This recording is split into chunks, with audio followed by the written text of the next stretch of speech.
So yeah, basically I'm going to be talking about like a fruitarian diet and how to map it out. It'll give you a better understanding of how to get a full nutrient profile where you don't have any nutrient gaps in a fruitarian diet, right? Because people often think that like a fruitarian diet is like this thing where it's an extreme diet and you're going to have deficiencies and all of these different types of things. And that's not really true, right? So I'm basically going to demonstrate that in real time.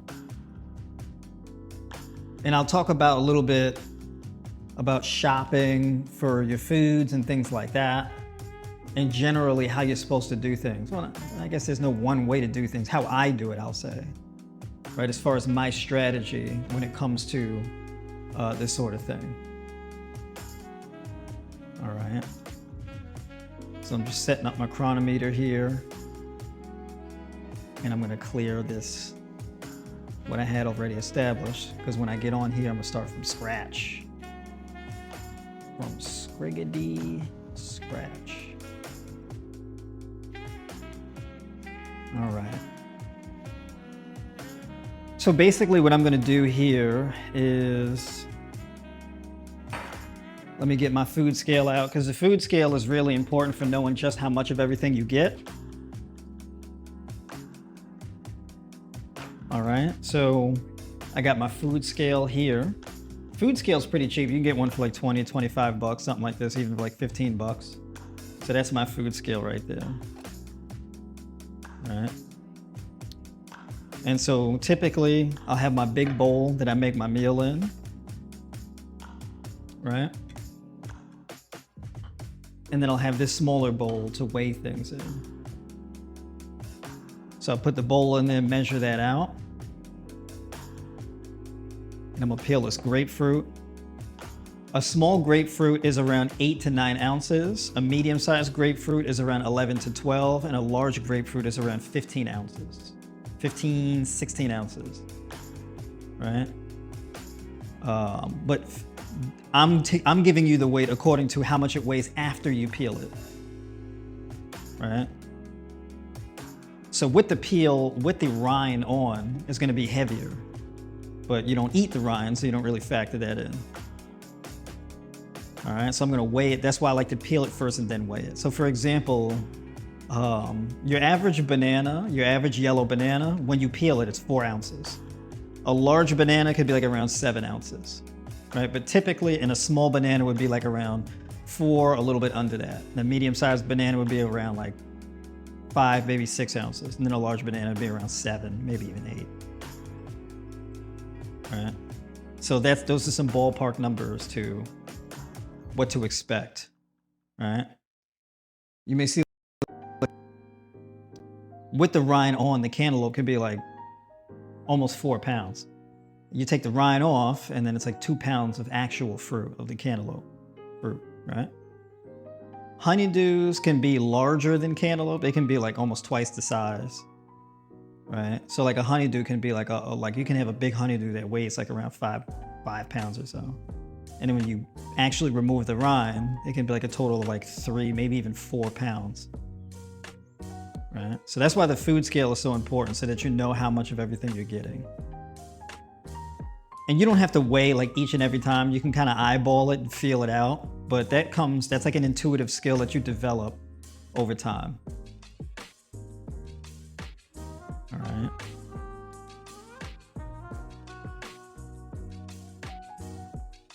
All right, so I had the scale sitting idle for too long. It turned off on me. So this is like a midday meal for me. And basically this meal is gonna be like 100 grams of carbs or so. All right. So we put that in there, that one slice, that's an ounce. That's 2 ounces. That's 3, well, 2.6.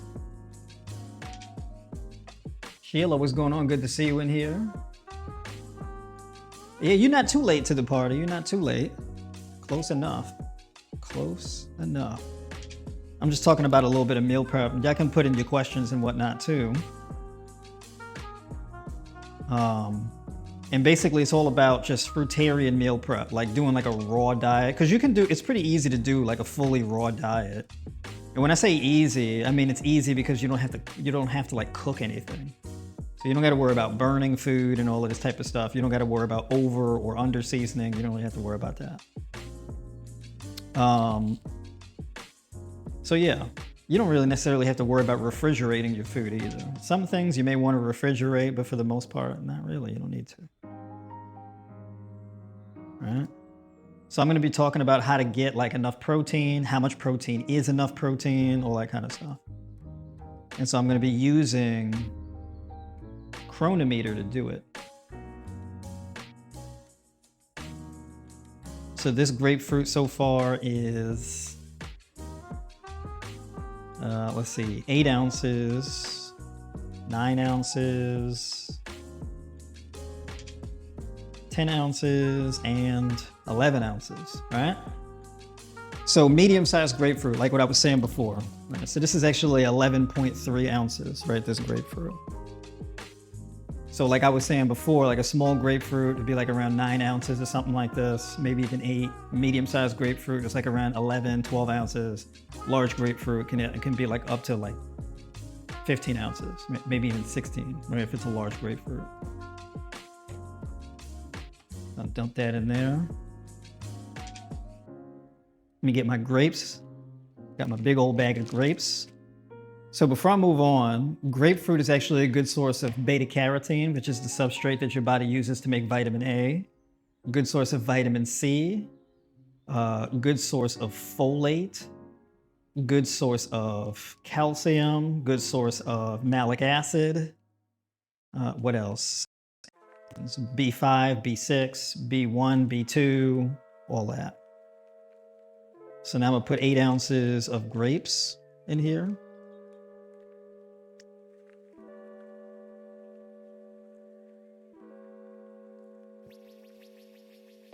All right, so I prefer red grapes. So if y'all follow me for long enough, y'all see that for the most part I eat red grapes. I eat green grapes sometimes, but I don't really eat green grapes much. I prefer a deeper pigmentation, at least in the grapes. You know what I mean? So that deep pigmentation, it's powerful stuff. Grapes are a really good source of vitamin K. All right, and that vitamin K is really important for like improving your gut health, right? Detoxifying your body, strengthening your immune system, that sort of thing. Really important for that. So I got my 8 ounces of grapes. And put that on top of there, and now I'm gonna get 8 ounces of tangerines. Maybe 10 ounces, we'll see. And I'm gonna pull it up on Chronometer so y'all can see right quick what the macros are for this meal and what some of the nutrients are for this. I like these little tangerines, they're easy to peel. Navel oranges are a pain in the ass to peel. Let me tell you, I'd rather peel like 1,000 hard-boiled eggs.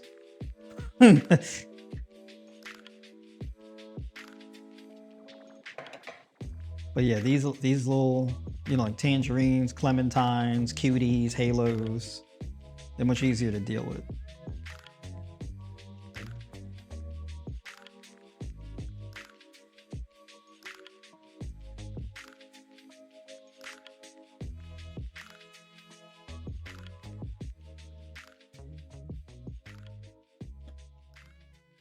All right. So now this is far. Typically your tangerine's about this size. So this is like 2 inches in diameter. So they're usually like around 4 ounces or so. 4 to 5 ounces per tangerine.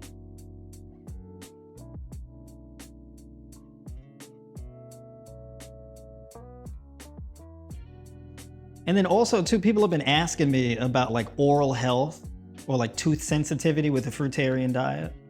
So I'm gonna talk a little bit more about that too, because if you eat too much astringent fruit, that can wear out your tooth enamel. So like if you're eating like a lot of citrus fruit combined with like a lot of pineapple and, you know, oranges, apples, grapes, and all of that, pineapples, pears, you could potentially wear down your tooth enamel a bit too much. And so that can cause some tooth sensitivity. All right, so the bulk of your fruit intake, or at least half of it, should come from like your melons, mangoes, papaya, things that are a bit more mild, bananas, that type of thing, berries, right? Kiwis. Kiwis can cause a bit of sensitivity for some people too, so that's more of like an individual thing. It's not like a hard and fast rule for everybody. All right, so this is 9.6 ounces. All right. So basically in this bowl right now, let me go here right quick.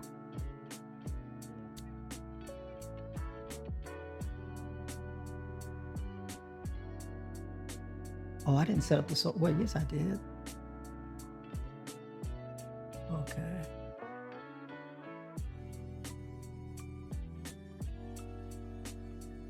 Just give me 1 second, y'all. I just gotta make sure that y'all will be able to see my screen when it's up.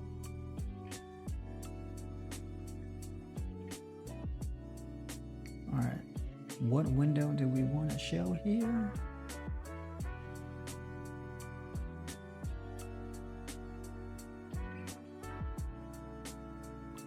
All right. Just give me 1 second, y'all, 1 second.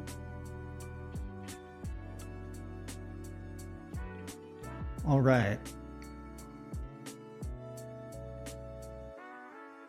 So the next thing I got to figure out here is what's going on with my camera on here.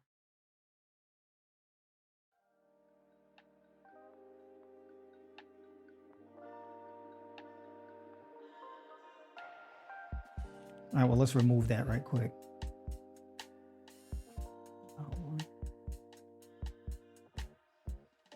Because for some reason my presentation camera's blanked out. So we ain't about to deal with all of that. So let's take that off of there.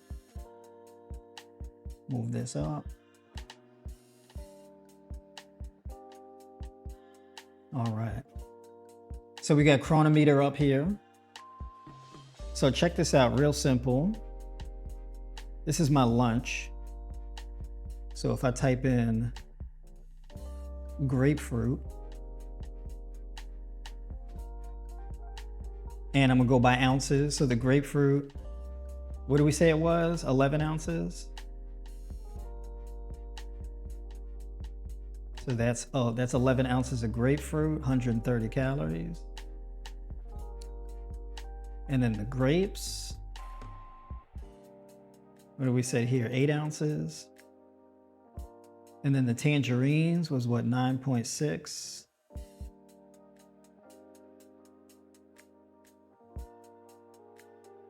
I don't know if I need to be too strict about that, but you know, we'll just do it anyway. We'll go with it. So this right here is 432 calories, 6 grams of protein, 111 grams of carbs, 2 grams of fat. All right, that's what this meal comes out to. So if we scroll down here, look at that. Vitamin C, 197%. B6, 44%. B5, 30%. Thiamine, 37%. Riboflavin, 27%, right? So these are some of the major things you could look forward to in a meal like this. Copper, 56%. Potassium, 38%. All right. I feel like those numbers are a little low, but that's all right. Because I think basically it depends on the database that you use. Generally, I'll try to use the USDA database. But yeah, so this meal in total right here is 432 calories.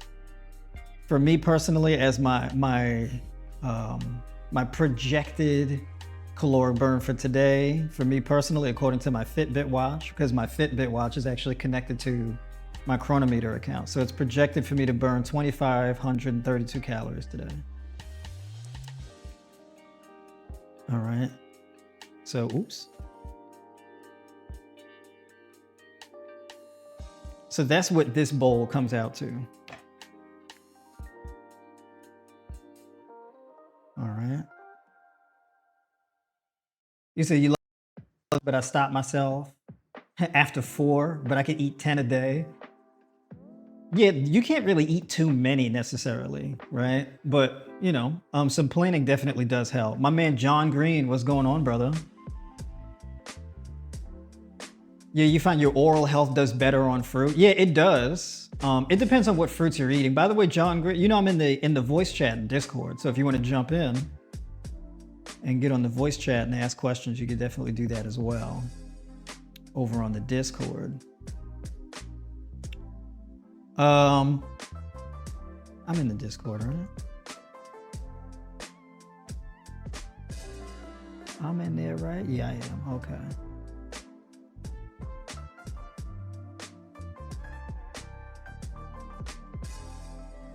All right. So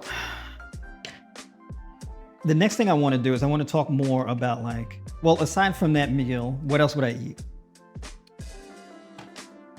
So you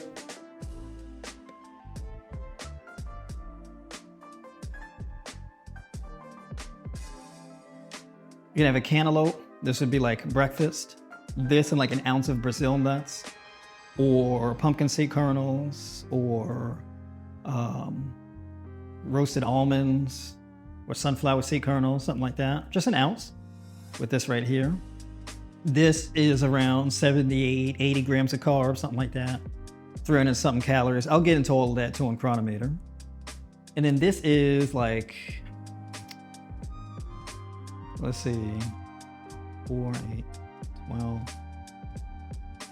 16, 20. This is almost 32 ounces of, well, actually these are a little bit larger. So this may be like 2 pounds of bananas. So this is like a little over 200 grams of carbs. Well, I'll see, I'd have to peel them to see, but I think this is more so along the lines of 32 ounces. As a matter of fact, you could check that too. So those are some other meals, right? And then I got some mangoes and things like that as well. But yeah, so basically, these bananas are a bit large. So if I weigh them, that's 50 ounces. Yeah, so when I peel and eat all of these, this will be like around 2 pounds. So 32 ounces of bananas. All right. So if I want to eat like 16 ounces of bananas, I would eat like 4 of these, like 3 or 4 of these. All right, but I got to finish off these. These are a bit smaller. Now I have to finish off those there. And if I run out of cantaloupe or bananas or something like that, we switch to mangoes. So we got some mangoes here. So I got like I got a gang of mangoes here. Right? So, and these are getting ripened up. They were hard when I first got them. But as those ripen up, I can then switch from melons to those, or I can switch from the grapefruit and grapes and all of that to those. So I do have like my alternatives, right? And then I have a gang of pineapples there too. So I have 4 pineapples. I got 1, 2, 3, 4 cantaloupes, and then I got 1, 2, 3, 4 honeydew left. Right, and then a few pounds of grapes, and then I got apples, and see, I got a bunch of stuff, a bunch of fruits, right? So that's pretty much how I do it. I'll go, like, a good strategy is to get like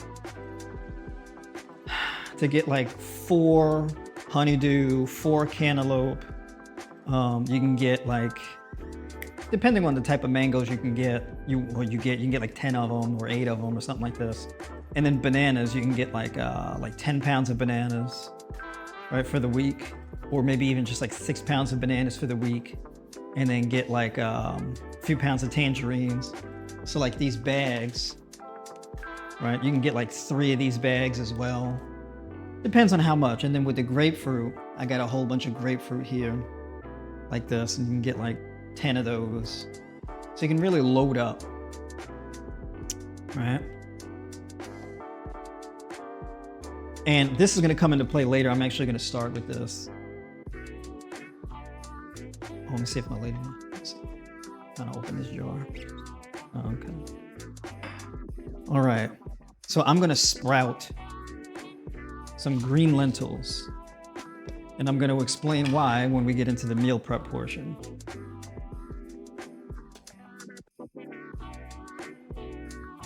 Oh yeah.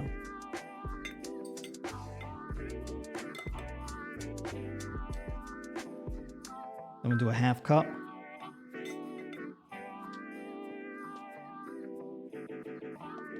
Let those sprout. And I'll sprout them over like 3 days or so.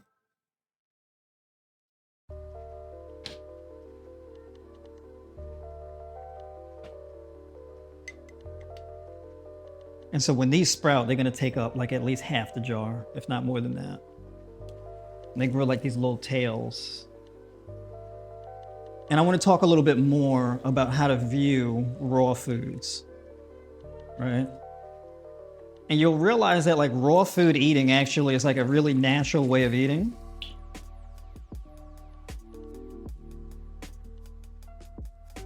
And so when we're eating cooked beans and greens and legumes and things like that, it's not bad, it's not a problem, it's actually very beneficial. But these lentils right now, these are unripe foods. When you sprout them, they become ripe, right? And they become edible. So like when you sprout green lentils, you can just eat them as is. You don't have to cook them. You don't have to do anything to them. You can just eat them straight up as they are. So they soak up the water, they take on oxygen, and then they sprout and they soften up. So the nutrients inside the lentils becomes a lot more accessible in your gut. So you can pull more nutrients from them, and being that you're not cooking them, you're not breaking down the mineral contents and the, you know, the vitamins and all of that, the amino acids inside of the lentils. So you get more of the nutrients as a result of sprouting them and eating them raw. And you can pretty much do this. You can sprout any kind of legumes or whole grains, things like this, as long as they're whole, right? Basically, legumes are like seeds, basically, right? Now I'll put this here.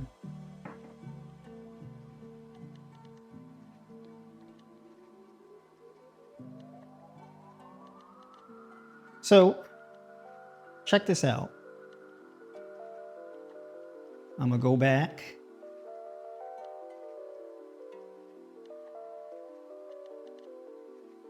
Hey, Remsen, I also hear with the sprouting legumes, it helps get All right. So the keeping this meal in, I'm not gonna do anything. I'm not gonna change this meal, right? But let's say we add in a breakfast. And in that breakfast, I'm gonna do the cantaloupe. And when, oh, by the way, when watermelon season comes in, then basically I could do 1 big watermelon and then like 3 honeydew or 3 cantaloupe, right? The whole thing, 32 ounces of cantaloupe. And then add in the Brazil nuts. And we're gonna do 1 ounce. 1 ounce is like 9 Brazil nuts or something like that. All right, so basically now in this meal here, this is 495 calories, 12 grams of protein, 77 grams of carbs, and 21 grams of fat. All right, so this is 495 calories. Yeah, let me see all of that. And this is like 36% of the micronutrients. So if we scroll down a chronometer, it gives you a breakdown of the micronutrients in the diet. So we got 170% of vitamin A from the beta carotene from the cantaloupe, 370% from the vitamin C. We've got 46% thiamine. Thiamine is really important for insulin sensitivity, being able to use glucose and fat for energy. Niacin. Okay, so we got 42% of niacin, which is really important for blood flow, vascular health, nerve repair, cognitive function, muscle growth, right? Yeah, muscle growth. It's actually a big driver of muscle growth as well, the niacin. Yeah, bodybuilders, one like real old school technique, bodybuilders would supplement with niacin so that they can basically optimize muscle growth and fat burn, right? So niacin would be used as a supplement. It's like a pre-workout kind of deal. And then copper, 96%. Okay. Hey, Renzo. And look at that, from the Brazil nuts make up 55% of the copper. Cantaloupe is 41% of the copper. So iron, 32%, right? The selenium, look at the selenium, 995%. You may, oh man, isn't that too much selenium? Not really, because your body tightly regulates trace minerals from foods. So it's not gonna absorb like the full 100%, right? It only takes what it needs. So you can't really get vitaminosis or whatever from like whole food, plants. It doesn't really work like that. The more nutrient, your body just takes up what it needs and gets rid of the rest. Potassium, 77%. Phosphorus, 49%. Okay. Magnesium, 51%. Manganese, 31%, right? So you see here, we're kind of getting well around. Omega-3, 26%. That cantaloupe contains 26% of the omega-3 essential fatty acids. Omega-6, it's coming from the Brazil nuts, right? 42%. So that's just in this one meal. Now, if we combine the two, this makes up 49% of our micronutrients. So we got this thiamine here, 83%. Vitamin B2, we got that 41%, right? Niacin, 55%. B5, 50%. B6, 96%. Folate, 71%. All right, vitamin C, 201%. Vitamin A, 201%. Vitamin C, 567%. So we got this vitamin K here. Out of the vitamin K, the grapes make up 28% of the vitamin K. The cantaloupe makes up 19%. All right, copper, we're at 152%, and copper is really important for iron absorption, hemoglobin formation, lipolysis, which is the metabolism of fat, also reduces lipogenesis, which is the formation of new fat, right? So copper is really important for that. Energy transmission throughout your body, nerve function, copper is like really important, all right, for all of that. Magnesium, okay, 70%, iron, 51%. And this is all in just 2 meals, okay? And then the zinc, right, 3.4 milligrams, right? So 30%. So we got a little ways to go here to basically accumulate these resources, all right, as time goes on. So now in this meal, what we're gonna do here is we're gonna add in 1 ounce of sunflower seed kernels. All right, because that's what I got right now. Actually, I think I have 1 ounce of almonds left. But let's say sunflower seed kernels. I'm gonna do 1 ounce of the sunflower seed kernels. So now we're at 1,089 calories. Okay. So we're at 23 grams of protein, 105 grams of carbs, 36 grams of fat. 62% of all the micronutrients targeted. So adding in those sunflower seed kernels allows me to get 91% of vitamin E. We get a little bit more vitamin K. We get a lot more of the iron. Magnesium is now at 90%, and the manganese, 78%. Right? So everything's starting to get filled out here. All right, so that's the first 2 meals of the day here. So what can a third be? Now a third meal can be something a little bit more low glycemic. I don't have kiwis here, but I wanted to show you all this, right? So for kiwis, this is a great meal right here. I'm gonna do kiwis, and let's say we do 12 ounces of kiwis, right? And then blueberries. All right, so we're gonna do blueberries. And let's say we do 6 ounces of blueberries. Okay. And then we're gonna add in strawberries. I'm gonna do 6 ounces of strawberries. And you don't have to do this every day. You only need to do this maybe like once, twice a week or something like this. So being that the berries and whatnot are expensive, you probably don't want to go too crazy on them, so you can do them like once and twice a week. Definitely worth the money. All right. And now with this here, we're gonna sprinkle onto those, we're gonna sprinkle on some hemp seeds. So we're gonna do 3 tablespoons of hemp seeds. All right. So that brings us up to 527 calories for that meal. 16 grams of protein, 91 grams of carbs, and 17 grams of fat. So 527 calories. That meal is now equating for 46% of the micronutrients. So now if we scroll down here, really majoring in that vitamin C. So flooding your body with that vitamin C is going to go a long way towards reducing inflammation in your body. One of the biggest selling points of a raw diet is the significant reduction in inflammation in your body. Vitamin C is like one of the most common antioxidants that you can have in your diet. Right? It's the easiest one to get, and you can get a lot of it. Vitamin C is also really important for collagen, for your body to develop collagen. So if you're losing a lot of weight, you definitely want an abundance of vitamin C to maintain the elasticity in your skin, right? Of developing excess loose skin. All right. And then vitamin K, look at this, that one meal, vitamin K, 145% of your vitamin K. And then even here, vitamin E, 41%. And vitamin E is also really important for hair, skin, nails, all that, right? Omega-3 essential fatty acids, 195%. Copper, 118%. You see how important this meal is? It's like phenomenal. Manganese, look at this, 172% of manganese. Magnesium, 71%. So this is a major like anti-inflammatory meal right here. Okay. So it's pricey, but definitely worth it. This is a very medicinal type of meal to have. All right. So now with these 3 meals here, this is 1,615 calories. 39 grams of protein, 285 grams of carbs, 53 grams of fat. So the macros are 8% protein, 64% carbs, and 28% fat. So this is really good for reducing inflammation in your body.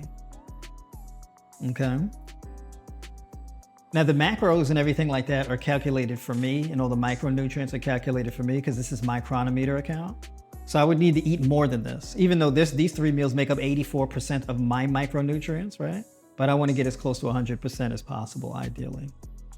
But generally speaking, let's say for the ladies here who are watching, and even a lot of the guys here, maybe if you're a guy who's like 5'6", 5'7", 5'8", something like this, you don't have a whole lot of muscle mass on you, this is actually pretty good. You could do a little bit better though, right? But we'll get into that.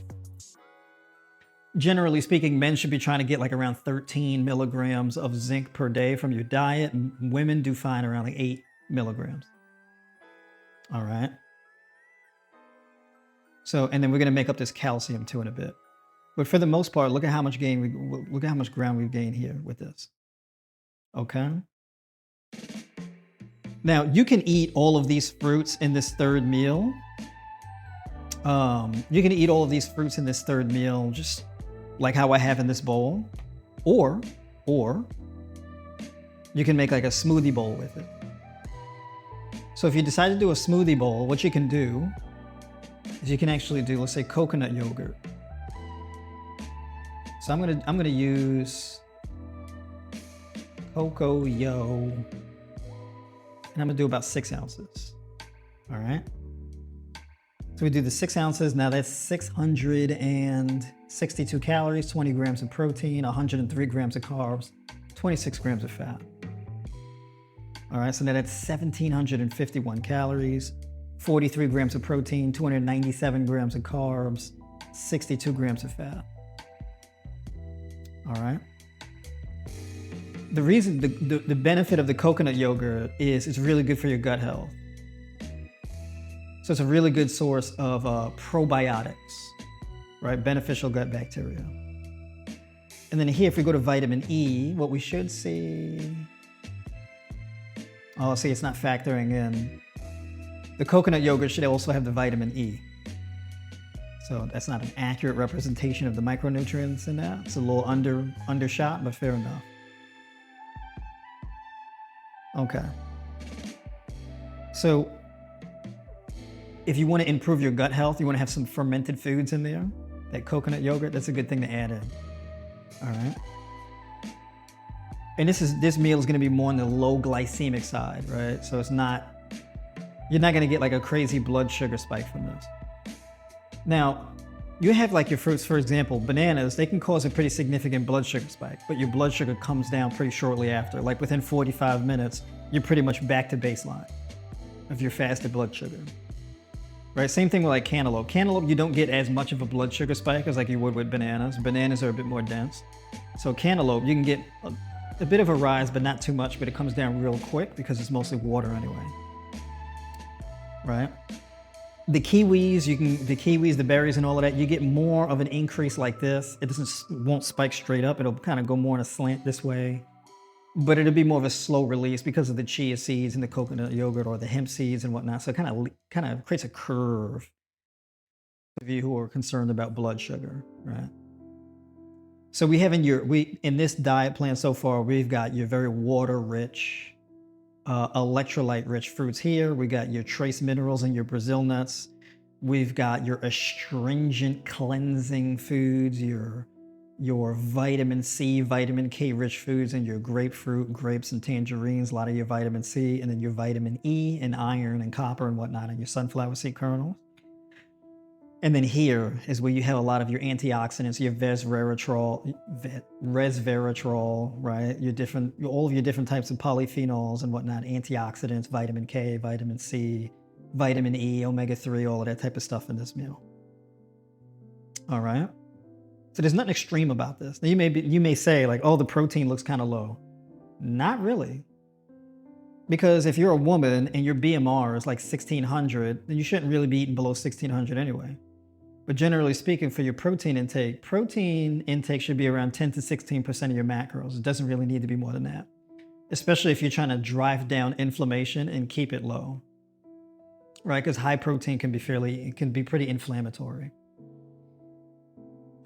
Just because it's going to be a lot more acid. So it's going to, more protein leads to more uric acid and more ammonia, to name a couple things that increase in your body, right? And those acids can build up inside your cells. They can contribute to joint pain, things like this. So if you got like bad knees, lower back pain, this kind of thing, you don't want to go crazy with the protein. If you're experiencing a lot of joint pain, all right? So generally speaking, 1 gram of protein per kilogram of lean mass. It's really all you need. So you take so basically, if you do a little math. Matter of fact, I should have a calculator on my screen here.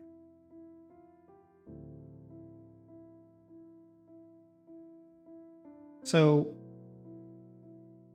let's say your lean mass. Matter of fact, let's do this. I want to hear from y'all in the chat. I want to hear from y'all in the chat. All right.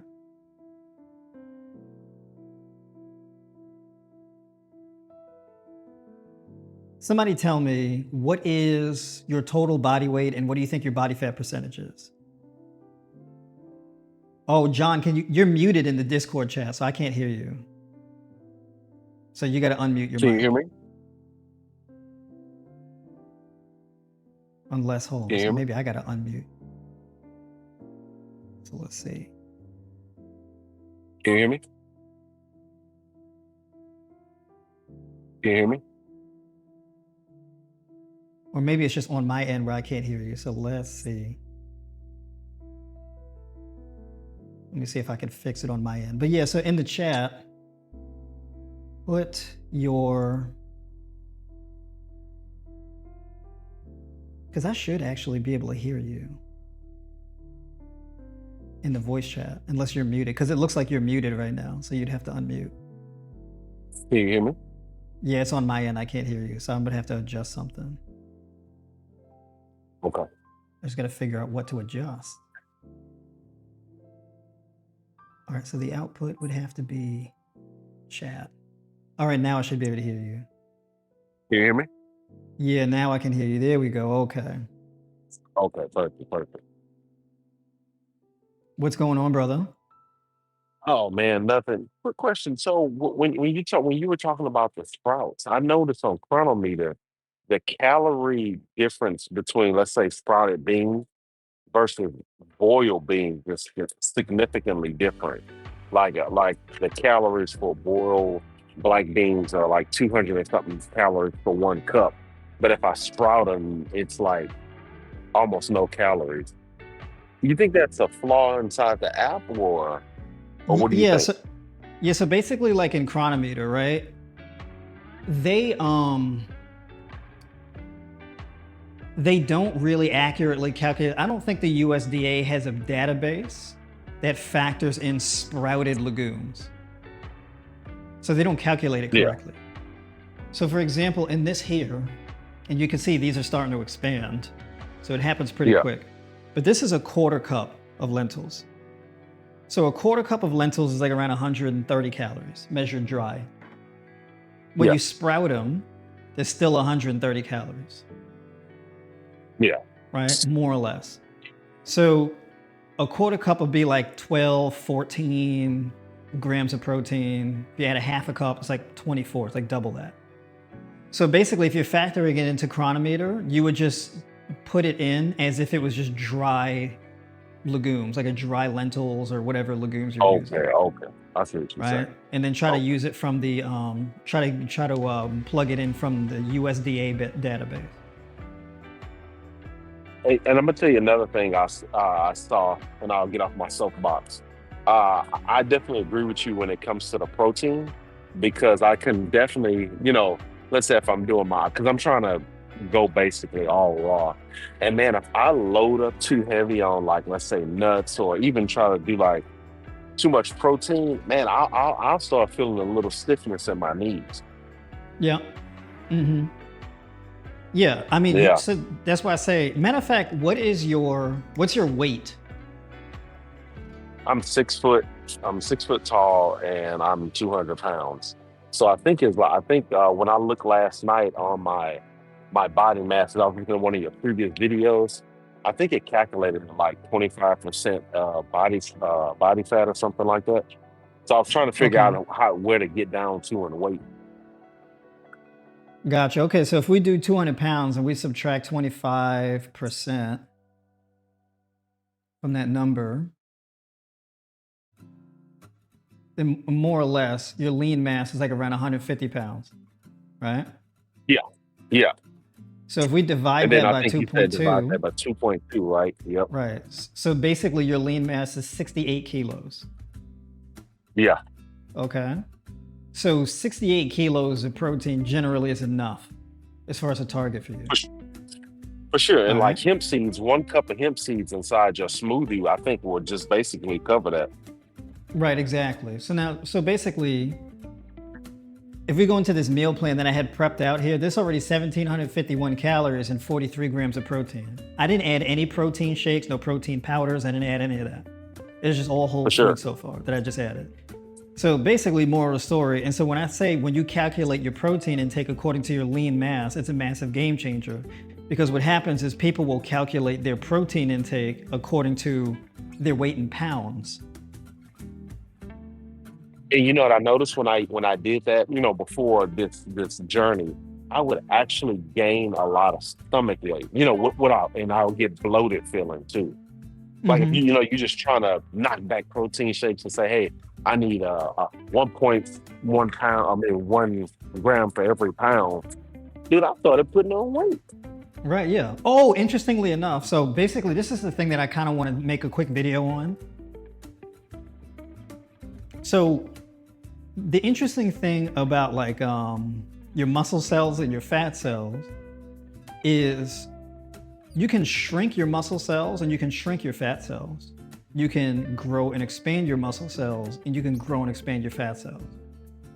But you can't really get rid of them,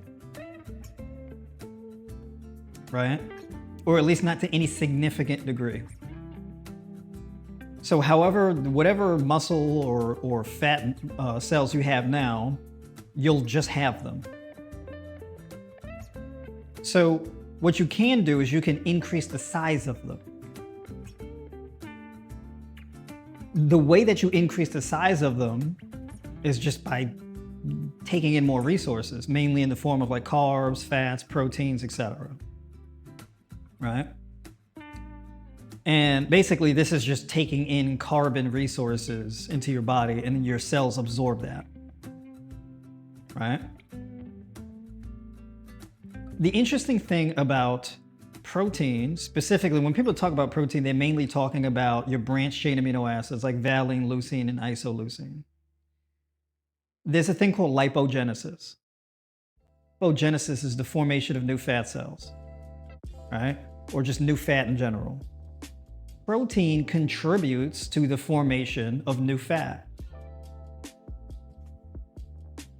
So a lot of times what happens is people will struggle to lose weight because their protein is too high in their diet. And then when they cut out the excess protein, then the weight starts coming back off. Because when you optimize for protein intake and you start doing like protein smoothies and shakes and things like this, or trying to get in more protein, you start gaining body fat, or at the very least, you just can't lose weight. It's because of that lipogenesis. So now you get increased lipogenesis, and then you're putting carbs on top of that, and you're getting the insulin. So you get these insulin spikes accompanied with the increase in lipogenesis. And that's what can make you gain weight. So with a raw diet, it makes it harder for you to overeat protein.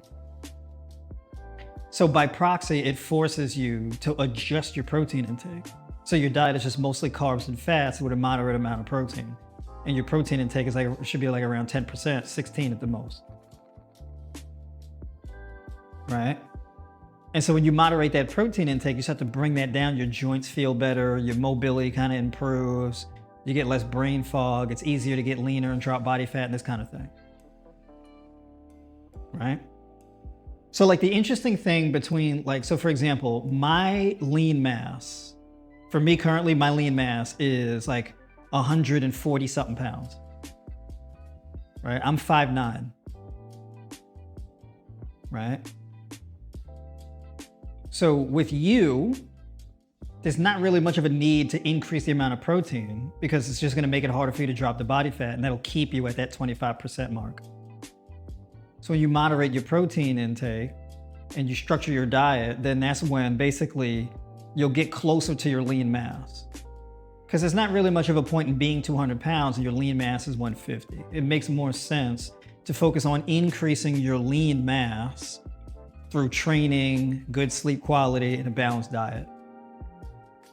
So then you can lean out and drop down to like 180, which 180 is a really good weight for somebody who's 6 foot, right? That's actually what I'm honestly trying to get to. Is go down to 180 and just be shredded. Okay. Because I fell into the protein trap, and I started to notice that I was like, man, you know what? I feel like I'm actually gaining weight, or not even so much weight, excess fat in the wrong area. Yeah. Like in the midsection and whatnot. For sure, yeah. Mhm. You know, what was my arms getting bigger? Yes, but it was more of a, how do I explain it? Like look at your physique, right? Mhm. We can clearly tell, okay, this guy has not too much fat on his body, and what you do have is a lot of muscle. And so it was more or less like a bloated, like, hey, I look bloated, swole up, but it's like, okay, when you take your shirt off, you know, that midsection is kind of pumping out. And I'm like, well, man, I think the protein is doing the actual opposite of what I was expecting it to do. Mhm. Mhm. But again, I was trying to pump in 200 grams of protein a day too. Bad idea. Yeah, sure. Yeah, For yeah. sure. But then when you started talking about it, I say, oh man, you know what? This actually makes sense what you're saying. Hmm. Now check this out, because I'm going to get into this too. I'm going to go back into chronometer here right quick and kind of just demonstrate a little bit further what I'm talking about. So with your diet, and let me go ahead and pivot to, oh, I didn't mean to minimize the page. All right. So boom, right? So we're back here, 1751. And I know for me, I should be eating like at least like around 2,600 calories a day, right? If I'm trying to like be at my best. I'm not talking, this is aside from like fasting. When you start throwing in fasting, the rules are a bit different, right? I'm just talking about like if you're eating consistently on a daily basis, right? On a raw diet, right? So 1751. Generally speaking, I try to get like around 300 grams of carbs a day, right? I tend to get like around 4, sometimes 500. But it depends, because if my diet is more fully raw, well, now it's different, because now I'm going to be getting more dietary fats in, right? So on a fully raw diet, your fats are a bit different. The reason why is because your fat sources on a raw diet don't make you more insulin resistant, and they don't cause you to gain more body fat. The reason why is because they're largely polyunsaturated fats, right? The only time this changes is when you're adding in oils. So if you're using like all kind of salad dressings and you're adding in oil, like olive oil and avocado oil and safflower oil, sunflower oil, or these different types of oils, that's a different story. And the reason why is because now the oil is just straight fat, but it's not being accompanied by the things that protect your mitochondrial function and increase insulin sensitivity and increase lipolysis and inhibit lipogenesis. So your fats should be accompanied with things like B vitamins, B1, B2, B3, B5, B6, right? You should be getting like an abundance of folate, for example, thiamine, things like this, right? So they all show your dietary fats should be accompanied with things like manganese, magnesium, zinc, iron, copper, right? So let's go into a fourth meal here. I'm gonna show you what I'm talking about. So let's say we go into a fourth meal. And I'm gonna add an avocado. So we're gonna do a whole avocado.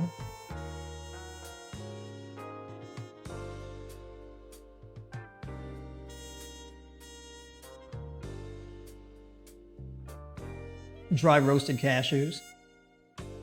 I'm gonna add in like 2 tablespoons. I mean, not 2 tablespoons, 2 ounces. I'm gonna add in kale.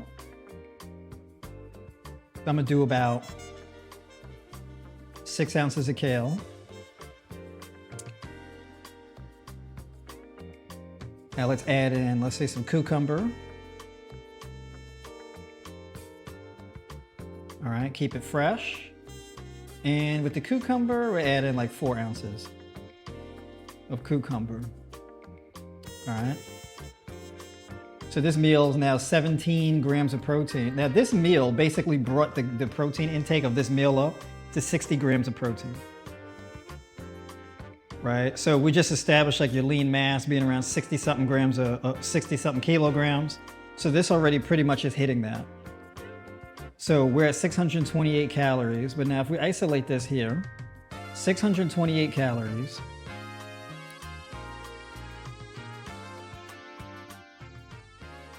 (41 grams of carbs, 50 grams of fat, 17 grams of protein.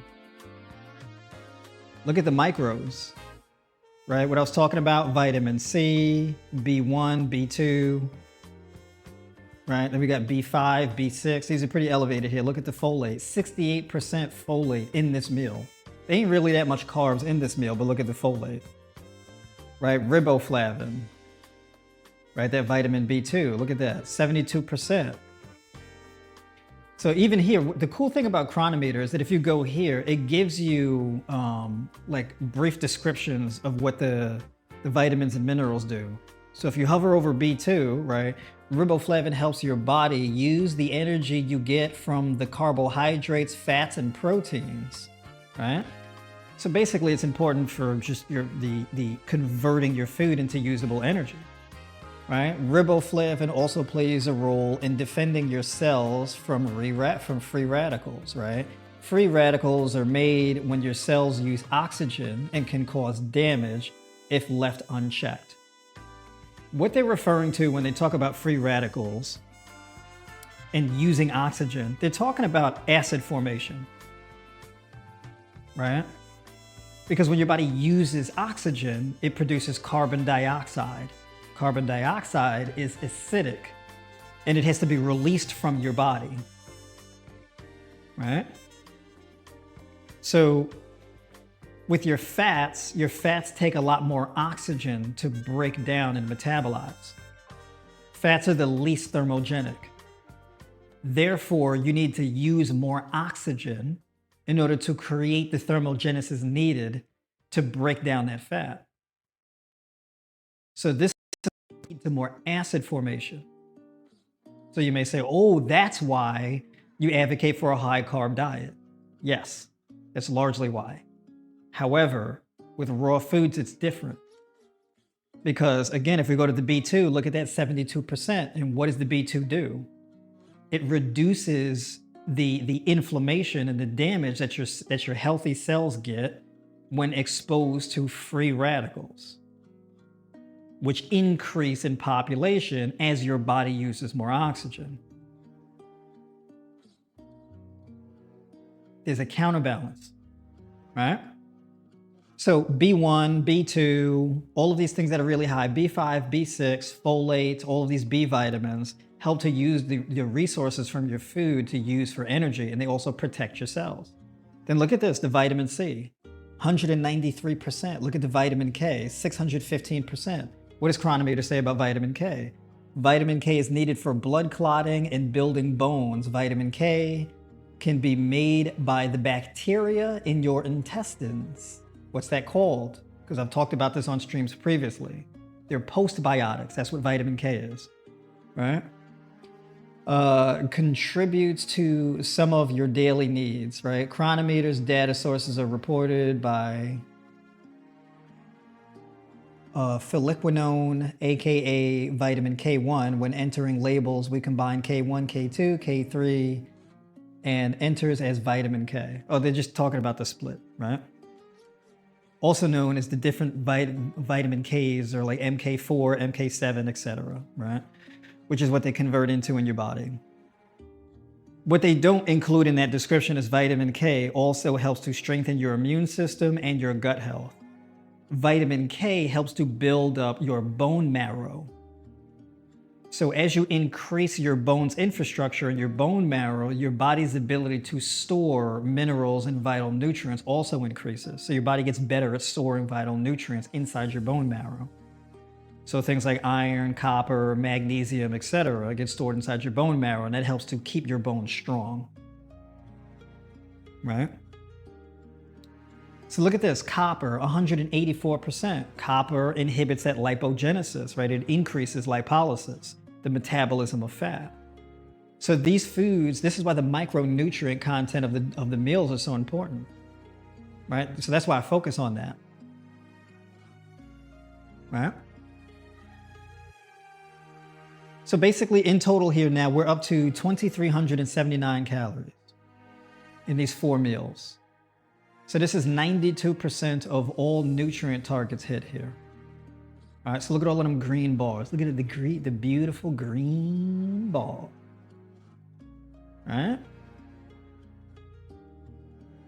So this is what I mean about food choice. It's not just about macros, it's also about micros, which are equally important because the micros dictate how your body uses the macros in your diet. Right?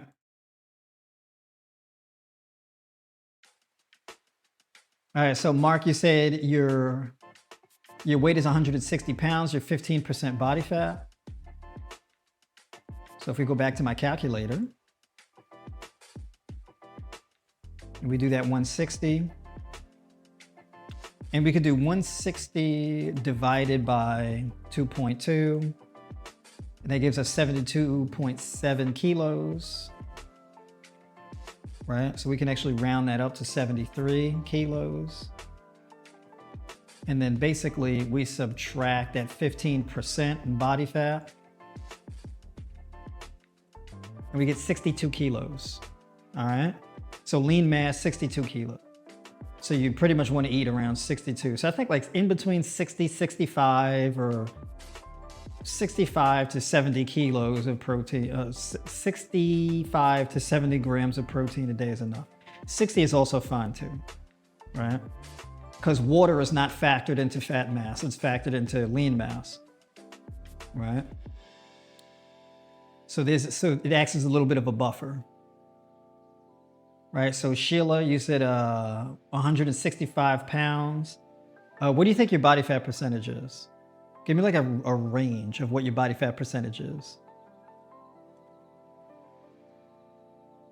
Because your body fat percentage is going to really skew the number depending on how significant your body fat percentage is. Because if you're 165 pounds, we divide that by 2.2, that's 75 kilos.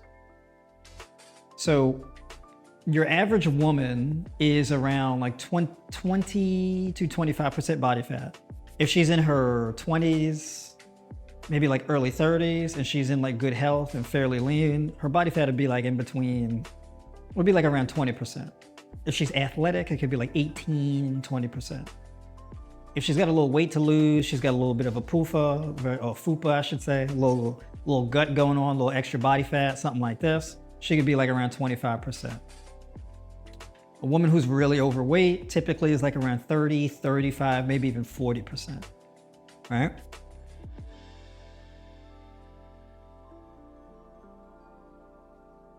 Let's see.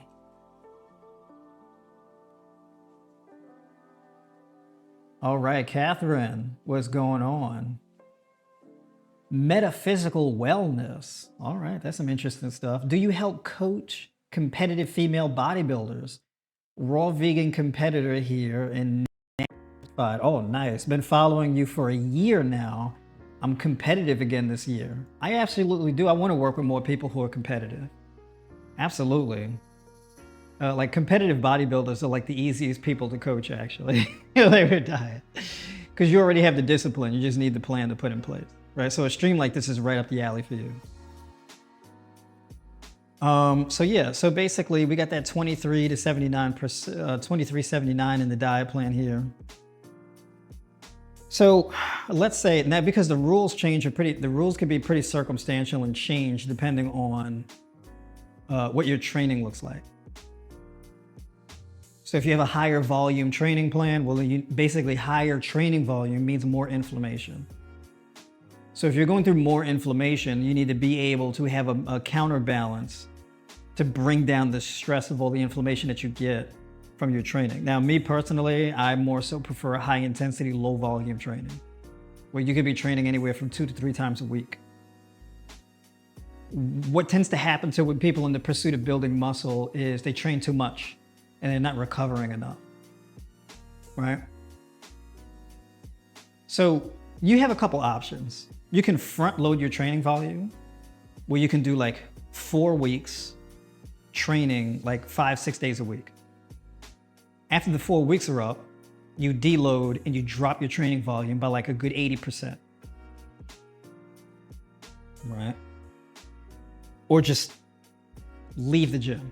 You don't even really train in the gym. You don't touch weights or anything like that at all for like a week. So you take like a week or even 2 weeks off. So you could do 4 weeks on and like a week to 2 weeks off. When people have done this, I told them to do this. And when they do this, they're like, oh shoot, I'm like literally growing muscle, not training. Right? So they're like, yeah, I'm like growing. Because they felt like, oh, I feel run down, tired, fatigued, I'm sore, my joints hurt, and I feel like my muscles are flat and I don't have the motivation to train anymore. And I'm like, take a week off, take 2 weeks off. Or train once or twice a week. Right? Because you only build muscle in recovery. So basically, when it comes to growing larger muscles or growing more infrastructure in your body, training requires the expenditure of a lot of resources. If you're constantly training, this inhibits your body's ability to grow because you don't have enough of a surplus for your body to store and pack in resources to create larger cells. You're just burning through too much of your resources. And then there's a hierarchy of recovery. So skeletal muscle tissue recovers the quickest. Your nervous system takes the longest to recover. So when you're lifting heavy, you're doing a lot of volume training and all of this type of stuff, you could be building up the skeletal muscle, but you're tearing down your joints and you're burning out your nervous system. And the more fatigued your nervous system gets, you lose motivation. Your desire to train diminishes. So when people are like, oh, I was training real good and consistent, I was hitting it hard, and then I just fell off. I don't know. I just, I started skipping training days and I started waking up later and all this type of stuff, right? You're training too much. You're burning your nervous system out. That's one of the biggest flaws that people make. It's one of the biggest things. And you'll have people who are like really disciplined who train even when they don't feel like training. And you can have like weeks where you don't feel like training, but you keep training. You're slogging. And you can have months where you're just training. You're not even getting good muscle pumps, good muscular contractions. You don't feel well during training, but you want to be disciplined, so you keep training. And that's like the worst thing, because you're not listening to your body. So you actually just tear down your body. And then you start having like hormonal imbalances, restlessness in your sleep, heart palpitations, all kind of nutty stuff. You don't need to train that much when it comes to building muscle. You don't have to do that much. Most people don't have to, right? Recovery is the most important aspect when it comes to actually building muscle. It's not really, the work you do is important, but the work you do is meaningless if you're not recovering from it, right? All right, yay, we'll contact privately, thank you. For sure, absolutely. Let's see, I am 6'4", weigh 180 pounds. I want to gain weight. Oh, see, that's pretty easy. It's a lot easier to gain weight. Let me see here.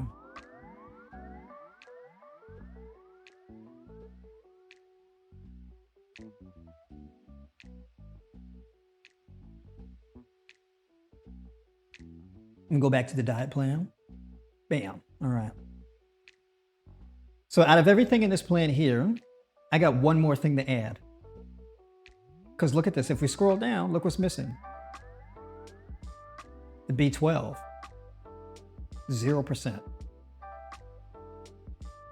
Now, B12 you can get from plant-based milk, you can get it from a supplement, or you can get it from nutritional yeast. So let's add nutritional yeast to the salad. All right. So we do a couple tablespoons of nutritional yeast, quick 40 calories. Right? And boom. So this final meal here, 668 calories, 22 grams of protein, 44 grams of carbs, 50 grams of fat. So protein is now 65 grams of protein, 342 grams of carbs, and 112 grams of fat. It's a lot of fat. But even though it's a lot of fat, look at the vitamin B1, look at the thiamine, 719%. Right? What does the thiamine do? It helps to make energy for your body and is needed for nervous system function. Thiamine is needed for growth, appetite, and digestion. So that B2, like we covered earlier, look at that. B2, 627%. Thiamine, 356%. Right? B6, 787%. Right? B12, 625%. Folate, 286%. Vitamin C, 1,239%. Vitamin K, 808%. Copper, 512%. You see how energy rich, how powerful this is? Look at the zinc, 13 grams, 13 milligrams, 126%. And then we got the lysine here. So what do we do about that lysine? Well, let's do this.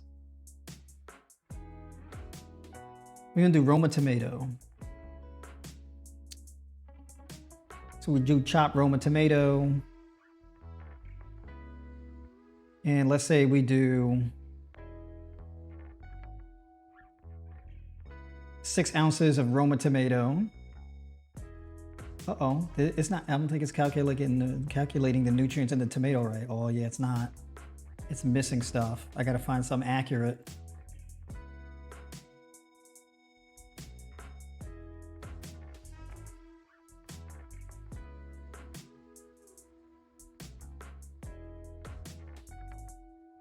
Uh-oh, where's the, does USDA not have a Roma tomato?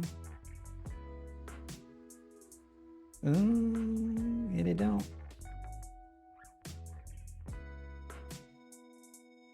Interesting. Because that tomato should pick up the difference on that lysine. I'm kind of curious with the cherry and grape Roma tomatoes.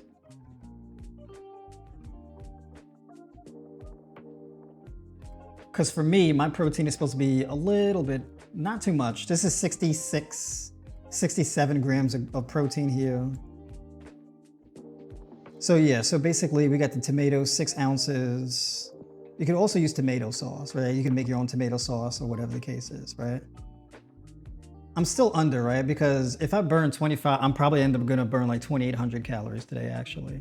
Because I've already burned, let's see, for the day today, yeah, 1422. I'm gonna go on for my walk. That's gonna be another 700 calories burned or so.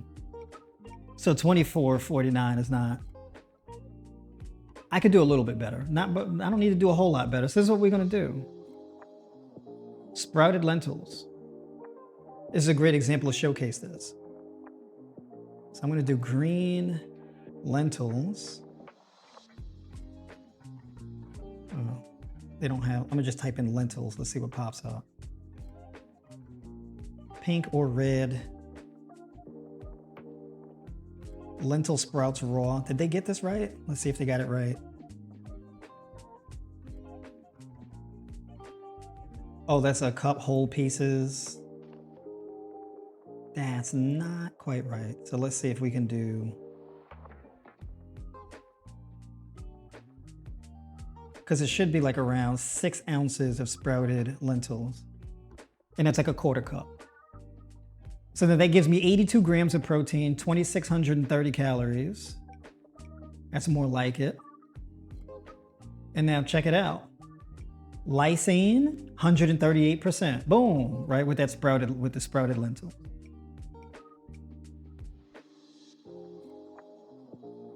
Lysine. Lysine is an essential amino acid used to build protein that you must get from your diet. All right. So yeah, Chronometer, very good resource.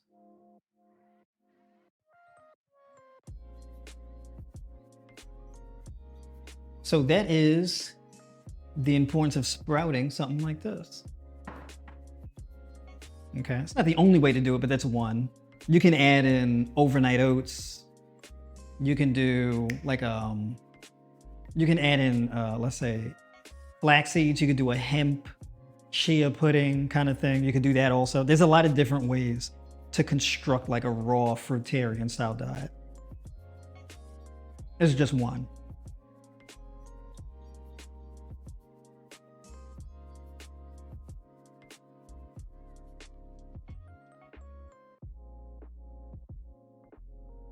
Yeah, I used to use MyFitnessPal and then I upgraded to this one. This is Chronometer or Chronometer. C-R-O-N-O meter.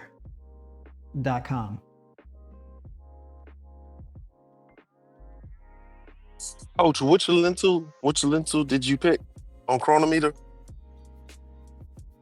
The one I picked was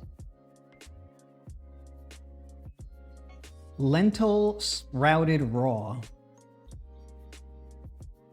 That's what it comes listed as in the database. Okay, sprout raw. Okay. And then so 1 cup is 82 calories. I did 6 ounces.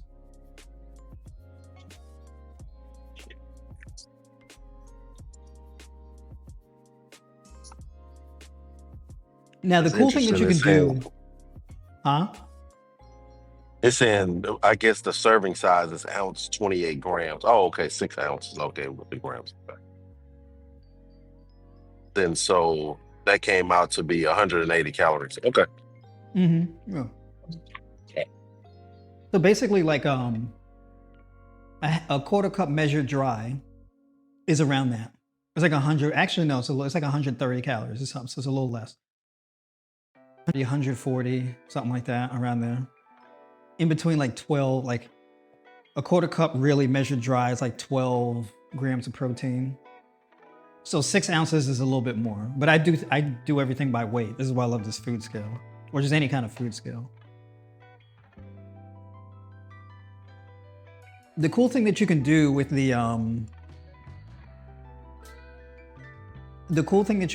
sprouted lentils is you can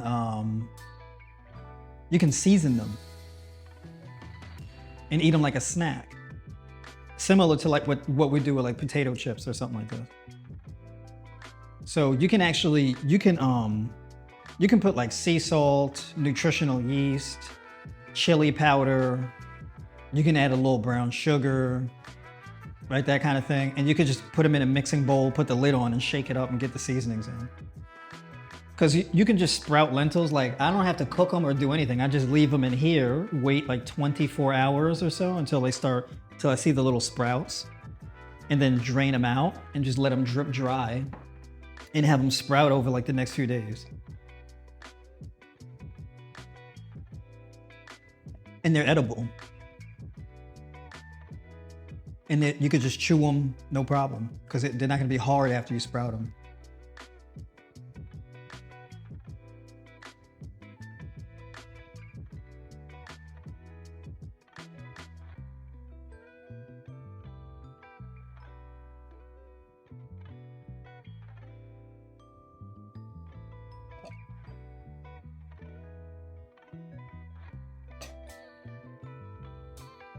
But yeah, basically,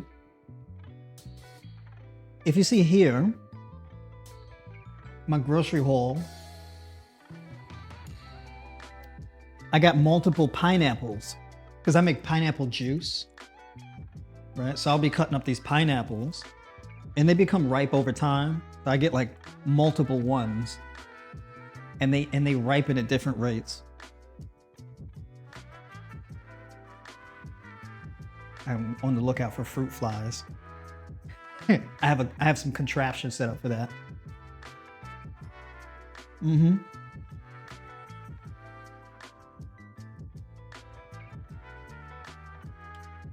then I got avocados all over the place. So I got all kind of avocados. And sometimes I just like to eat like avocado by the spoon. Now, the cool thing is, hold on. I kind of run out of room a little bit sometimes.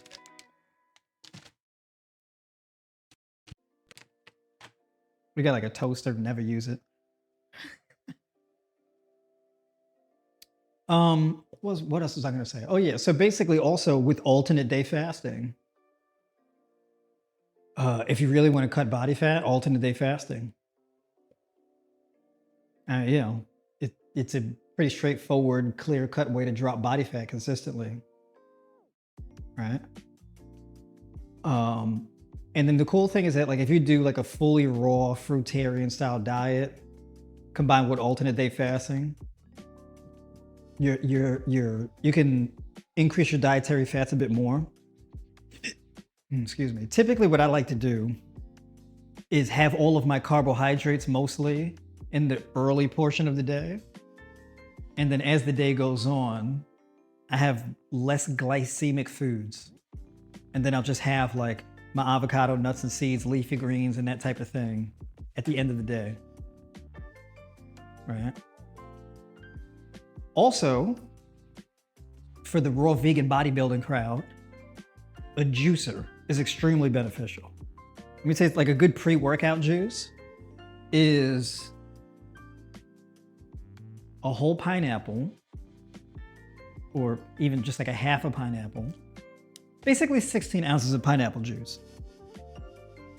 And then you can add taurine, like a scoop of taurine, like 2 grams of taurine. And then you can add in like 3, even like upwards of like 9 grams of citrulline malate in the juice. Shake it up, drink it down. It'll be a real tangy kick in the mouth. It tastes so good. Just straight pineapple and then go train. I'm telling you, if you want a really good, like strong pump, and you want to have like a drink that is like a non-stimulant pre-workout, like meaning it's not caffeinated, that's a sure bet.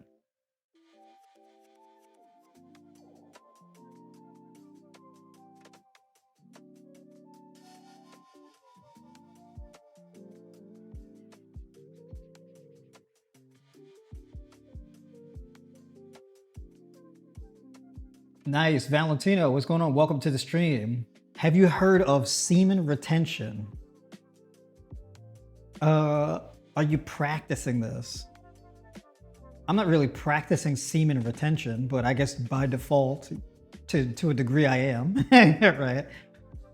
It's not a deliberate practice. It's just a thing that kind of just incidentally happens as to just not busting nuts, right? Until I do, but it's beneficial, but not in the way that people think. So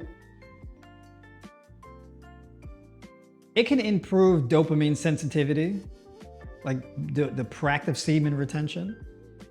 But basically, it does it in the same way that fasting improves things in your life, right? Because it increases your dopamine sensitivity.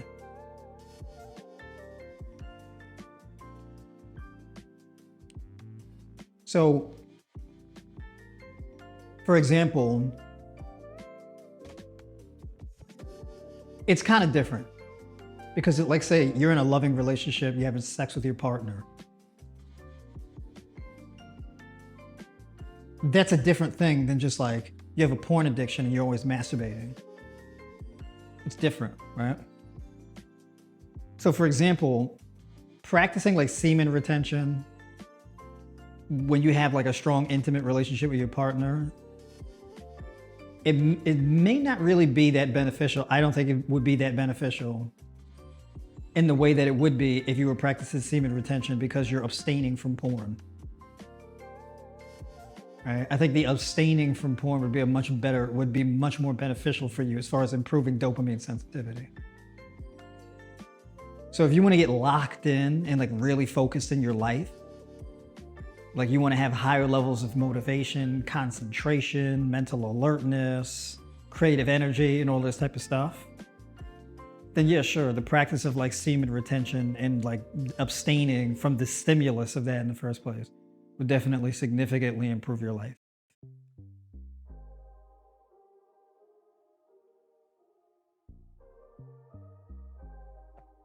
You can practice semen retention with your sexual partner. It'll make you more aggressive over time, which could be, it depends. Like for guys, that could be something that would be a benefit to your sex life as far as your partner is concerned. But that's because it changes your behavior primarily. Because you get more, when I say aggressive, I don't mean violent, right? I mean like your focus towards pleasuring her becomes the primary focus rather than you pleasuring yourself. Because if you're trying to avoid a semen release, well, then you're going to slow down. You're going to do things a little differently. your attention is going to be placed more on getting her off as opposed to getting you off, because you're trying to avoid getting you off. So that could be, and so you'll have a little bit more energy and a little bit more focus on her. And with that, incidentally, comes a higher level of sexual aggressiveness, of course, in a healthy way. Right? I don't mean like, aggressive as in you're gonna start swinging on her. That's not what I'm talking about. That's not what I'm talking about. Right?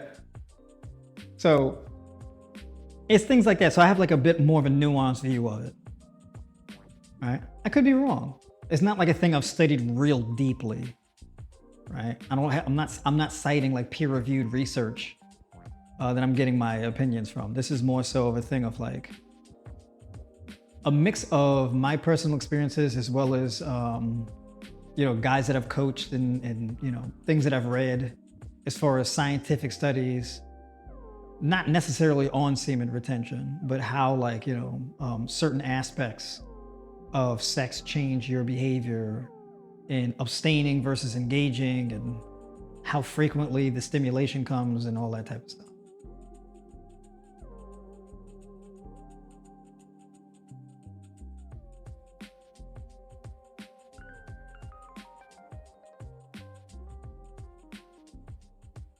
Okay, so, oh my God, that is almost my pre-workout, an intro workout. I also add creatine with Celtic sea salt.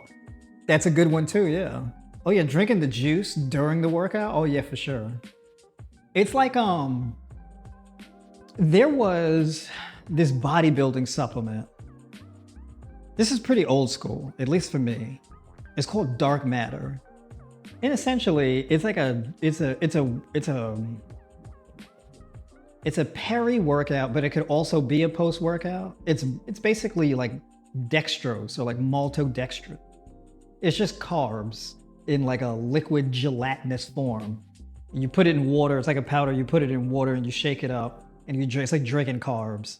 It's kind of the same thing, right? It works, but yeah, because you're keeping the muscle glycogen stores full, and you get some real strong muscular contractions. You get some wild pumps.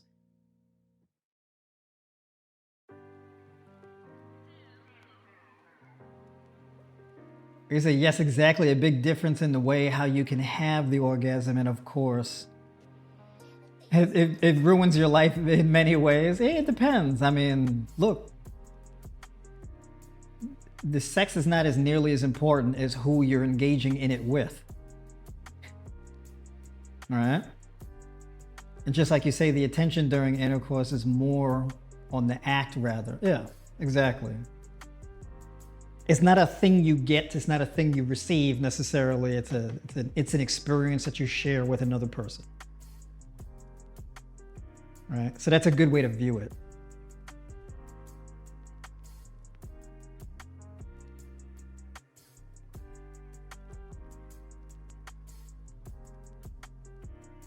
How do you feel about jumping rope in between sets of calisthenics to lose fat?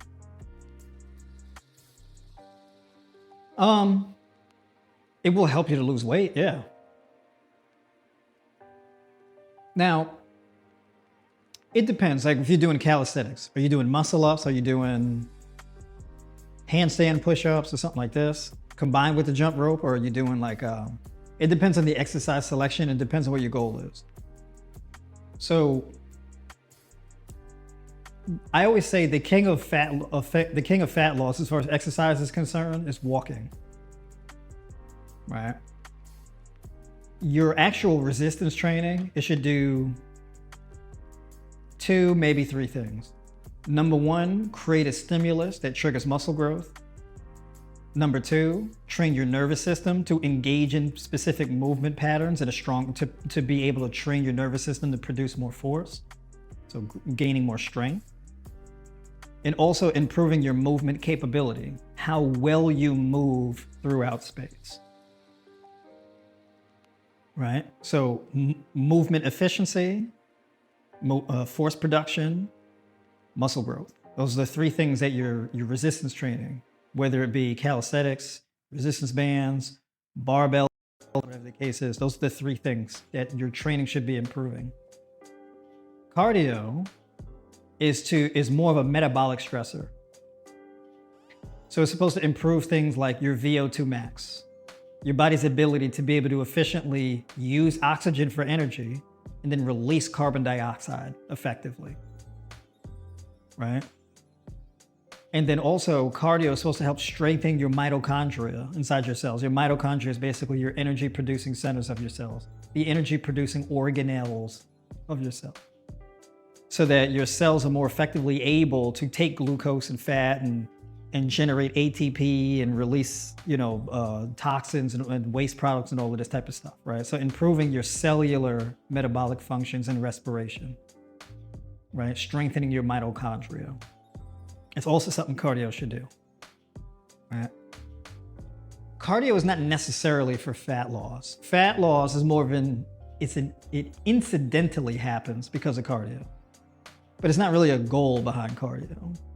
Right? So the way that I like to frame fat metabolism or weight loss is you improve your body and its functionality in such a well-rounded way that you get to your ideal body fat percentage, right? Because getting to your ideal body fat percentage is a result of you improving your body enough to get there, right? So you improve your cellular respiration, your mitochondrial health, your movement efficiency, strength and force production, you grow skeletal muscle mass, you increase your VO2 max, and then you're really good at stress management, meaning you bring your stress and inflammation levels down to a very manageable level in your body, and you're keeping it there. And you do that over a prolonged period of time, and as you escalate and you get better, your body fat decreases. Right? It's very difficult to maintain the same amount of body fat while improving all of these things together, right? If there's a trade-off. Right? So anything in the body, as another thing in your body grows, something else necessarily decreases. So as muscle mass grows, as your nervous system improves, as your cellular functionality improves, body fat diminishes.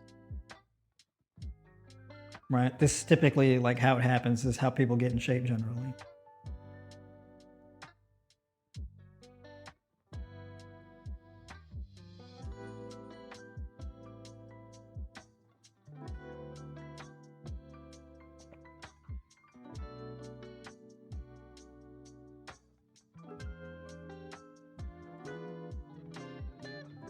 All right, Valentino also says, I want to testify, jumping just 2 months ago, coming from keto, feeling down in the dumps, finding your channel and going high raw, feeling like a new person.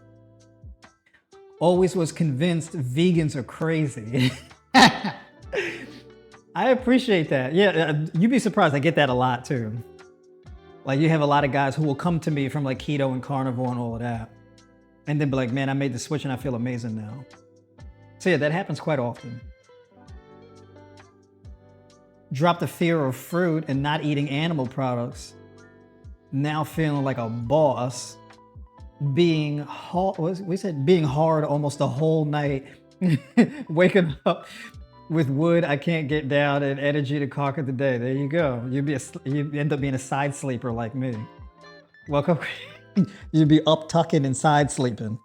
Welcome to the up tucking and side sleeping crew. Welcome. I like your website on there. What on there to gain weight? Yeah, so basically, gaining weight is actually pretty simple. You got to do two things: have a positive energy balance and a good sleep schedule. Typically, people struggle to lose weight because they're not well fed and they're not well rested. Those are like the two biggest issues. And also, if you're trying to gain weight, if you're doing a lot of training, you're just doing a lot of exercise, you're gonna wear yourself out and makes it harder to gain weight, right? So basically, if you're trying to gain weight, as far as resistance training is concerned, you really only need to do is like train 2-3 times a week, right? So you could do like a collective 60 to 90 minutes of resistance training a week. Also, a fruitarian diet is really good actually for building. I've had a lot of guys successfully be able to gain weight on a fruitarian diet. You just got to structure it. You just got to have structure, good sleep quality, and consistency.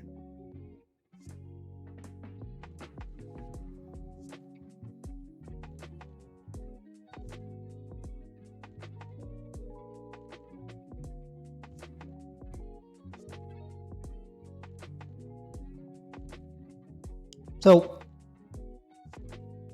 I think that's everything I want to touch on today. I got to finish my food, my fruit bowl. I got to prep one of them pineapples and get some work done today. And actually, but I got to get some sun. I got to get out here and get these miles in. And I almost have a half a mind to, cause there's this new trail that I found out in the woods that I want to go to. I was there yesterday, phenomenal trail. So I'm stoked to go back there.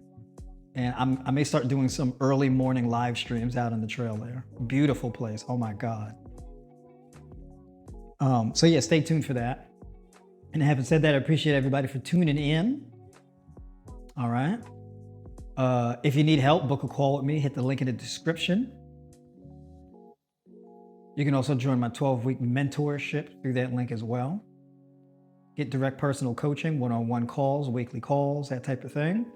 Personalized training and diet and all that good stuff. So having said that, I'm logging off and I'll catch y'all in the next one.